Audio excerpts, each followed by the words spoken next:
Is fada pobl na Gaeilge go háirid agus go leor eile a fannacht le scéal le nniu ón Rialtas. Bhí seansag Rialtas na hÉireann an stádas seo éilú nar ghlach siad balwaíocht an sa chomhphobal Eorpach ar tús in 1972 ach níor hiarú an stádas ag an am.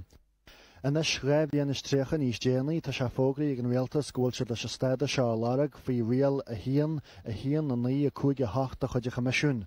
Instram reachtú le tan sa rial seo a hacraí an rémas na deangatha ofigiúla agus Ailbhe i measc institútaí an tAontas. Ní gan dua agus alas a bhain pobl na Gaeilge an chéim seo amach nar a chorú tús le téama uachtaránachta an Rialtas seo ar an tAontas Eorpach a dús na bliana seo bhainaí conú na Gaeilge an feachtas stádas, feachtas a dhéirí ar bhrúach ar Rialtas stádas ofigiúil Ailbhe éilú den teangaí. A mí fáran na bliana seo an éilearan rinneú plé ar rún a geirí stádas Ailbhe den Gaeilge an tAontas Eorpach. Fin na Gael an Locht Ailbhe agus an cóintas glas a ggóla chéile a chur an rún síos.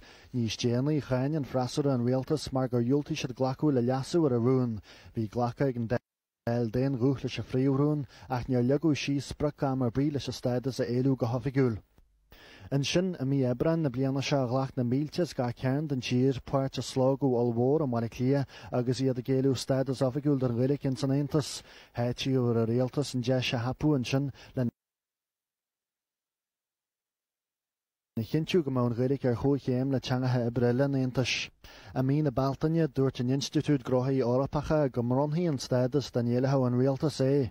A sontasach go ruairt a tainiste Mary Harney catha Malaysia díreach míohain nar Gaeilge ar chorabí go muincí amach stádas mar hanga ofigiúil den Gaeilge an tAontas. Mí níos déanaí tá taingeart an tainiste breagnaí beidir mar díreach mar dúirt a tar ócaíomh tróna tús le próseas fada a tá sa chéim seo aniu.